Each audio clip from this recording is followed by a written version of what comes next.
పిల్లల బాలకృష్ణ తెలంగాణ మత్స్యకారులు మత్స్య కార్మిక సంఘం రాష్ట్ర ప్రధాన కార్యదర్శిని. ఈరోజు పెద్దపల్లి జిల్లా కేంద్రంలో ఉన్నటువంటి ఈ ప్రెస్ క్లబ్లో ప్రెస్ మీట్ను ఏర్పాటు చేస్తున్నాం. ఈ సందర్భంగా ప్రధానంగా ఈ నెల జూలై 20వ తారీఖు నాడు రాష్ట్ర వ్యాప్తంగా అన్ని జిల్లా కలెక్టరేట్ల దగ్గర మత్స్యకారుల సమస్యల మీద ప్రధానంగా ఉచిత చేప రొయ్య పిల్లల పథకం గత 12 సంవత్సరాల నుంచి తెలంగాణ ఆవిర్భవించిన తర్వాత తెలంగాణ 2014లో వస్తే 2015 నుంచి 2025 వరకు ఈ ఉచిత చేప రొయ్య పిల్లల పథకం కొనసాగింది. ప్రతి సంవత్సరం 120 కోట్ల రూపాయలు మత్స్య పరిశ్రమలో మత్స్యకారులకు ఈ చేప రొయ్య పిల్లల పథకం ఉన్నది. గత సంవత్సరం బడ్జెట్లో నిధులు కేటాయించలేదు. మేము గత సంవత్సరం మత్స్యశాఖ మంత్రి ముఖ్యమంత్రి ఉండే స్వయంగా ఈ చేప పిల్లల పథకం అమలు చేస్తాము.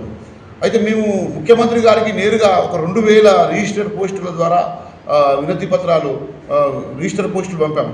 దానికి స్పందించి పొన్నం ప్రభాకర్ బీసీ కార్పొరేషన్ నుంచి 120 కోట్ల రూపాయలు బీసీ కార్పొరేషన్ నుంచి ఉచిత చేప పిల్లలకు కేటాయించి 50 కోట్లు మాత్రమే ఖర్చు పెట్టారు. 70 కోట్లు ఖర్చు పెట్టలేదు. అది కూడా పెద్ద ఎత్తున అవినీతి, చేప పిల్లల పేరుతోటి గత ప్రభుత్వం కానీ ఈ ప్రభుత్వం కానీ పెద్ద ఎత్తున అవినీతి జరుగుతున్నది. మేమేమంటున్నామంటే మత్స్య సొసైటీల ఖాతాలలో నగదు జమ చేస్తే ఎంత తెచ్చుకోవాలో 100% అందులో అవినీతికి ఆస్కారం ఉండదు. ఎవరిని ఉద్దేశించి ఎవరి సంక్షేమం కోసం ఈ ఉచిత చేప పిల్లలు రొయ్య పిల్లలు పథకం అమలు చేస్తున్నారో వారికే నేరుగా అకౌంట్లలో ప్రతి సొసైటీ కూడా అకౌంటబిలిటీగా జవాబుదారితనంగా అకౌంట్స్ మెయింటైన్ చేస్తారు. వాళ్ళు ప్రతి పైసా ఖర్చు చేయాలన్నా వాళ్ళ జనరల్ బాడీలో తీర్మానాలు చేసి ఖర్చు చేస్తారు. మరి అట్లాంటప్పుడు ప్రతి సొసైటీకి చేప పిల్లలు రొయ్య పిల్లల కొనుగోలు కోసం జమ చేస్తే నగదు జమ చేస్తే వాళ్ళు ఎక్కడ కావాలి, ఏ సైజు కావాలి, ఎప్పుడు తెచ్చుకోవాలి, ఎట్లా అనేది ప్రతి పైసా వాళ్ళకే జరుగుతుంది. వాళ్ళు క్వాలిటీగా ఇంకా ఎక్కువ డబ్బులు వేసి కూడా ఇంకెక్కువ చేప పిల్లలు రొయ్య పిల్లలు కొనుక్కొని తీసుకొచ్చుకోవడానికి అవకాశం ఉంటుంది. కానీ ఇట్లాంటివి కాకుండా అవినీతి అధికారులు పాలక వర్గాలు వాళ్ళ కమిషన్ల కోసం మంత్రి స్థాయి నుంచి మత్స్యశాఖ ఏడీ దాకా డిఎఫ్ఓ దాకా అసిస్టెంట్ దాకా మొత్తం పేరుకు మత్స్యకారుల సంక్షేమం కోసం అనే పేరుతోటి మొత్తం కూడా అవినీతి జరుగుతున్నటువంటి పరిస్థితి ఉన్నది. దీన్ని ప్రక్షాళన చేయాలంటే నేరుగా మత్స్య సొసైటీల ఖాతాలనే నగదు జమ చేయాలి. ఈ గవర్నమెంటు గత 2.5 సంవత్సరాల కాంగ్రెస్ గవర్నమెంటు ఇప్పుడు చేప పిల్లల పథకాన్ని రద్దు చేసే బడ్జెట్లో నిధులు కేటాయించలేదు, రద్దు చేసింది.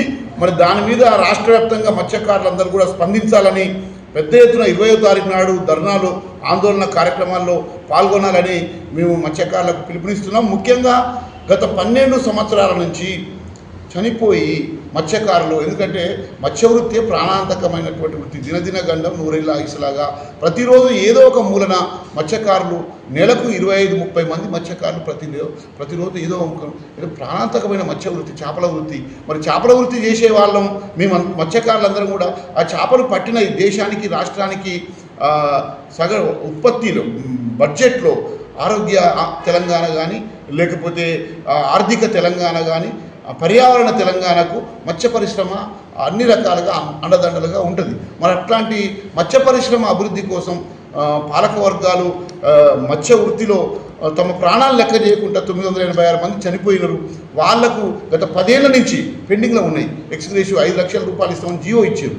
కానీ 10 సంవత్సరాల నుంచి చనిపోయిన మత్స్యకారుల కుటుంబాలకు ఈ బడ్జెట్లో నిధులు కేటాయించలేదు. 986 మంది మత్స్యకారులకు వెంటనే నిధులు కేటాయించాలని, అదేవిధంగా ప్రధానంగా మన మత్స్యకారుల సంక్షేమ మార్కెటింగ్ ప్రతి జిల్లా కేంద్రాల్లో అదే మండల కేంద్రాల్లో చేపల మార్కెట్లకు స్థలాలు కేటాయించి శాశ్వత చేపల మార్కెట్లు నిర్మించాలని, ముఖ్యంగా మత్స్యకారుల జీవిత భద్రతకు ఈ 5 లక్షలు 10 లక్షలు కాదు, ఇప్పుడు ఇంతకుముందు తమ్ముడు ఏదైతే చెప్పిండో 20 లక్షల రూపాయలు మత్స్య పరిశ్రమ అభివృద్ధి, మత్స్యకారుల సంక్షేమం ఈ ప్రభుత్వానికి అధిక విదేశీ మారక ద్రవ్యం సంపాదించి పెడుతున్న తమ ప్రాణాలను లెక్క చేయకుండా మత్స్యవృత్తి కోసం పనిచేస్తున్నటువంటి మత్స్యకారుల జీవిత భద్రత కోసం 20 లక్షల రూపాయలు మత్స్యకారులకు ఇన్సూరెన్స్ ఎక్స్గ్రేషియో చెల్లించాలని, ఇవన్నీ సమస్యల మీద 20వ తారీఖు నాడు జరిగేటువంటి జిల్లా కలెక్టరేట్ల దగ్గర జరిగే ఆందోళనలు, పోరాటాలు, ధర్నా కార్యక్రమాల్లో పెద్ద సంఖ్యలో మత్స్యకారులు పాల్గొనాలని మా సంఘం రాష్ట్ర కమిటీ తరఫున